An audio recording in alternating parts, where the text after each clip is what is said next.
Adolf Hitler, a comprehensive historical overview. Adolf Hitler was born on April 20, 1889, in Braunau am Inn, Austria.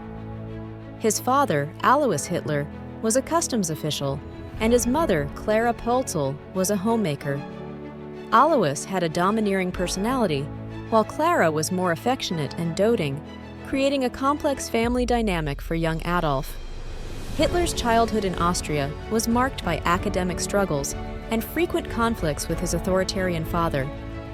He attended several schools, but was an unremarkable student. His early education failed to ignite his interest, and he often clashed with teachers and classmates, displaying a rebellious and defiant nature. The death of Hitler's father in 1903 had a profound impact on him. Alois's passing meant the loss of a strict disciplinarian, and young Adolf found himself increasingly dependent on his mother. This event also intensified his sense of directionlessness and contributed to his growing resentment towards authority figures. Clara Hitler's influence on Adolf was deeply nurturing, and her death in 1907 devastated him. She had been his emotional anchor, and her loss left him adrift and despondent. Hitler's deep grief over his mother's death fueled his determination to pursue a career in the arts, despite uncertain prospects. Fueled by artistic ambition, Hitler moved to Vienna to apply to the Academy of Fine Arts. Rejected twice, he faced harsh criticism of his work. This rejection was a significant blow, shattering his dreams and forcing him to reconsider his future. The experience left him bitter and disillusioned. In Vienna, Hitler experienced a melting pot of cultures that profoundly influenced his worldview. He was exposed to intense German nationalism, which resonated with his burgeoning ideological beliefs. This period sharpened his disdain for the multi-ethnic Austro-Hungarian Empire and fueled his growing obsession with the concept of a pure German state. Struggling with poverty and homelessness, Hitler lived in shelters and flophouses, barely scraping by through odd jobs and the sale of his artwork. These harsh conditions deepened his resentment toward those he blamed for his misfortune, further entrenching his radical views and solidifying his belief in a need for societal change. During his time in Vienna, Hitler's anti-Semitic beliefs began to take shape. Influenced by the rampant anti-Semitic rhetoric and literature of the time, he started to see Jews as the root of many societal problems. This toxic ideology would later become a central tenet of his political agenda and actions. In 1913, Hitler moved to Munich, partly to avoid mandatory military service in Austria. When World War I broke out, he eagerly enlisted in the German army, seeking purpose and a sense of belonging. His military service reinforced his nationalistic fervor and provided a framework for his later political ambitions. Hitler served as a dispatch runner on the Western Front, experiencing the horrors of trench warfare firsthand. He was wounded twice, the second time in a gas attack, which temporarily blinded him. The humiliation of Germany's defeat in World War I deeply affected him, solidifying his resolve to restore Germany's former glory. Germany's defeat in World War I profoundly affected Hitler. He felt betrayed by the government and blamed various groups, especially Jews and communists, for the country's downfall. This sense of betrayal fueled his fervent nationalism and desire for revenge, shaping his future political ambitions and extremist ideologies. Upon joining the German Workers' Party, Hitler quickly rose to prominence due to his oratory skills and radical ideas. He saw the party as a vehicle to promote his nationalist and anti-Semitic views. His influence grew as he rebranded the party, later known as the National Socialist German Workers' Party, NSDAP. The Beer Hall Putsch was Hitler's first major attempt to seize power. Although the coup failed, resulting in his arrest, it brought him national attention. This event marked a turning point as Hitler used his trial to promote his ideology and gained a wider following among disillusioned Germans. While imprisoned, Hitler wrote Mein Kampf, outlining his vision for Germany's future and his plans for the nation.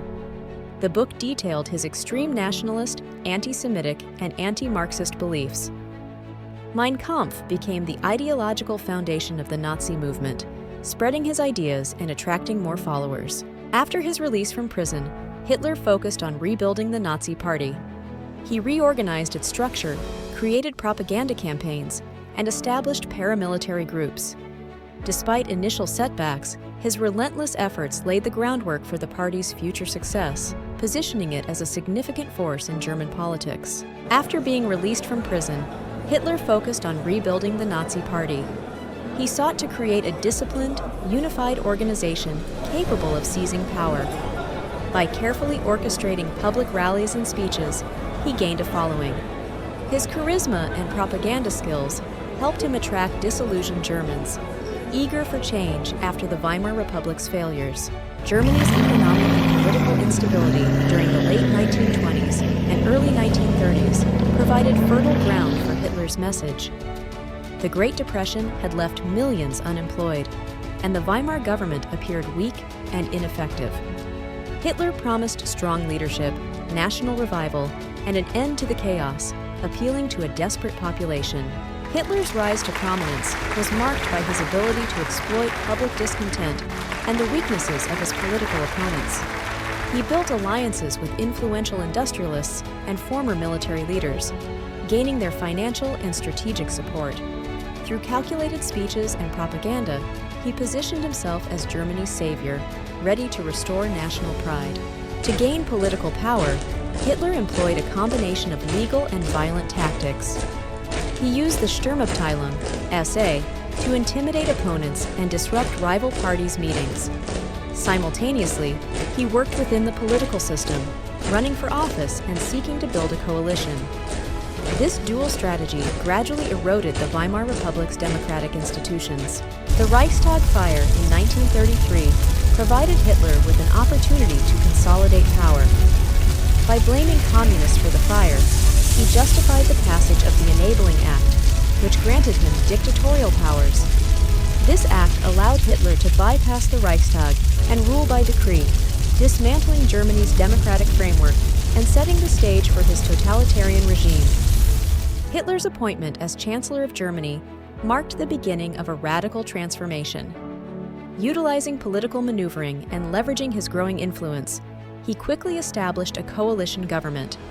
This position allowed him to implement policies aligning with Nazi ideology, setting the stage for his totalitarian regime and the reshaping of German society. Once in power, Hitler swiftly consolidated his control. The Night of the Long Knives, a purge of the SA leadership and other political adversaries, eliminated threats to his dominance. This brutal crackdown solidified his grip on the Nazi Party and the military, ensuring unchallenged authority and paving the way for future aggressive policies. Hitler's ascension to Führer was a critical juncture in Nazi Germany. Following President Hindenburg's death, Hitler merged the positions of Chancellor and President, declaring himself the Führer. This move eradicated any remaining checks on his power, granting him absolute control over the state and its resources, facilitating his expansionist ambitions. Defying the Treaty of Versailles, Hitler initiated the rearmament of Germany. He expanded the military, developed new technologies, and reintroduced conscription.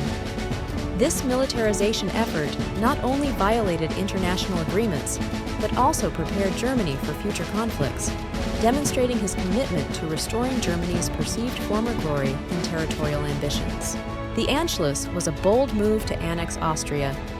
Hitler's troops marched into Austria unopposed, and a rigged referendum followed, showing overwhelming support for the Union. This event marked a significant expansion of Nazi Germany, emboldening Hitler's regime and setting a precedent for further territorial conquests, ultimately leading to greater European instability. The Munich Agreement, signed in 1938, allowed Nazi Germany to annex the Sudetenland, a region of Czechoslovakia with a significant ethnic German population. This act of appeasement by Britain and France aimed to avoid war, but only emboldened Hitler, who saw it as a green light for further territorial expansion. Using blitzkrieg tactics, Germany swiftly invaded Poland in 1939, triggering the start of World War II. These lightning-fast military maneuvers, characterized by rapid advances, coordinated air and ground attacks, and overwhelming force, led to Poland's quick defeat and showcased the devastating efficiency of Germany's war machine. The Battle of Britain was a critical turning point in 1940. when the German Luftwaffe failed to gain air superiority over the Royal Air Force. Despite relentless bombing campaigns, the resilience of British forces and civilians thwarted Hitler's plans for an invasion, marking his first significant setback in the war. In 1941, Hitler launched Operation Barbarossa, the massive invasion of the Soviet Union. Initially successful, the campaign faltered due to fierce Soviet resistance, logistical challenges, and the harsh Russian winter. This ill-fated invasion stretched German resources thin and opened up a grueling Eastern Front that would drain Nazi military strength. Hitler's implementation of the Holocaust began during the invasion of the Soviet Union, leading to the systematic genocide of 6 million Jews and millions of others. This atrocity highlighted the ruthless extent of Nazi ideology and remains one of the darkest chapters in human history, forever staining Hitler's legacy. The implementation of the Holocaust was a systematic, state-sponsored extermination of 6 million Jews and millions of others deemed undesirable. Orchestrated by Hitler and the Nazi regime, this genocide involved ghettos, mass shootings, and extermination camps like Auschwitz, where victims faced unimaginable cruelty and death. Propaganda played a crucial role in maintaining Nazi control and justifying their actions.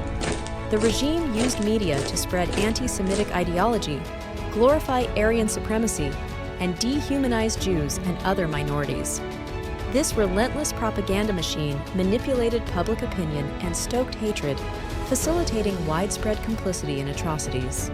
The establishment of concentration camps was central to the Nazis' reign of terror. Initially used for political prisoners, these camps evolved into sites of mass murder.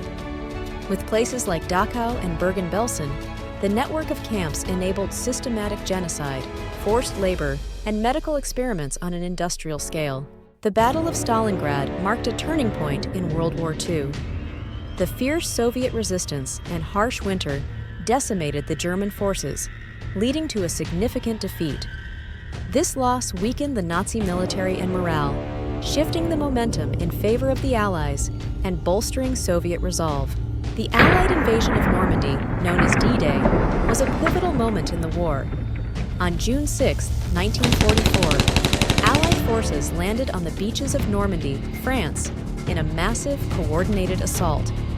This operation successfully breached Nazi defenses, leading to the liberation of Western Europe from Nazi occupation. As the Nazi regime collapsed, Allied forces advanced into Germany, uncovering the extent of Hitler's destructive policies. Cities were left in ruins, and the remnants of the once mighty Third Reich were reduced to chaos. The German military, depleted and demoralized, could no longer mount effective resistance against the overwhelming Allied onslaught. In his final days, Hitler retreated to the Führer bunker in Berlin, surrounded by loyalists and facing inevitable defeat. His mental state deteriorated as he issued increasingly irrational commands. Realizing the end was near, Hitler married Eva Braun, and shortly thereafter, they both committed suicide to avoid capture. The immediate aftermath of Hitler's suicide was marked by disarray among Nazi leadership. Some attempted to flee, while others sought to negotiate surrender. The remaining German forces capitulated unconditionally, leading to the occupation of Germany by Allied powers and the division of the nation into zones controlled by the United States, Soviet Union, Britain, and France. The Nuremberg trials sought to bring justice to those responsible for the atrocities committed during Hitler's reign. High-ranking Nazi officials were prosecuted for war crimes, crimes against humanity, and genocide. The trials established a precedent for international law, emphasizing accountability and the necessity of confronting such heinous acts. Hitler's legacy is one of unparalleled devastation and moral bankruptcy. His ideologies led to the deaths of millions and left an indelible mark on history. The aftermath of his rule reshaped Europe, leading to the formation of the United Nations and a global commitment to preventing future genocides and promoting peace.